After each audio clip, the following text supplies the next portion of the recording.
Hello hi மக்களே, இது வந்து பார்த்தீங்கன்னா சாதம் வடித்த வடிகஞ்சி ஃப்ரெண்ட்ஸ். இதில் வந்து அவ்வளோ ஒரு சத்து இருக்குது ஃப்ரெண்ட்ஸ். இது வந்து நம்மளுடைய ஃபேஸ் பேக்காக யூஸ் பண்ணிக்கலாம்.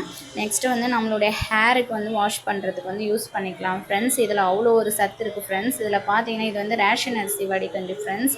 இது அந்த மேலாக்க அந்த ஏடு எடுத்து நம்மளுடைய ஃபேஸில் இந்த மாதிரி பார்த்தீங்கன்னா வந்து நல்லா ஒரு 5 மினிட்ஸ் நல்லா மசாஜ் பண்ணி இந்த மாதிரி அப்ளை பண்ணிவிட்டு டெய்லி நம்ம இதே ரொட்டீனாக செஞ்சுட்டு வந்தோன்னா இது வந்து பார்த்திங்கன்னா இப்போ தான் நான் வந்து ஒரு 2 டேஸாக தான் ட்ரை பண்ணேன். நீங்கள் வந்து டெய்லி இதை வந்து ட்ரை பண்ணிக்கிட்டே வந்தீங்கன்னா அந்த பிளாக் டாட்ஸு அண்டு வந்து நம்ம அதை அப்ளை பண்ணும் போதே பாருங்கள் ஃப்ரெண்ட்ஸ் எப்படி இருக்குன்ட்டு. அந்த ஒரு வழவழப்பு தன்மைக்கு அது எப்படி இருக்குது பாருங்கள் ஃப்ரெண்ட்ஸ். அப்ளை பண்ணும் போது நல்ல ஒரு பிரைட்னஸ் கிடைக்கும் நம்மளுடைய ஃபேஸுக்கு. நெக்ஸ்ட்டு வந்து பார்த்திங்கன்னா இங்கே பாருங்கள், சாதாரணமாக நம்ம அந்த தண்ணியில் வாஷ் பண்ணும்போது ஃபேஸ் பாருங்கள் சோப் போட்டு வாஷ் பண்ண மாதிரி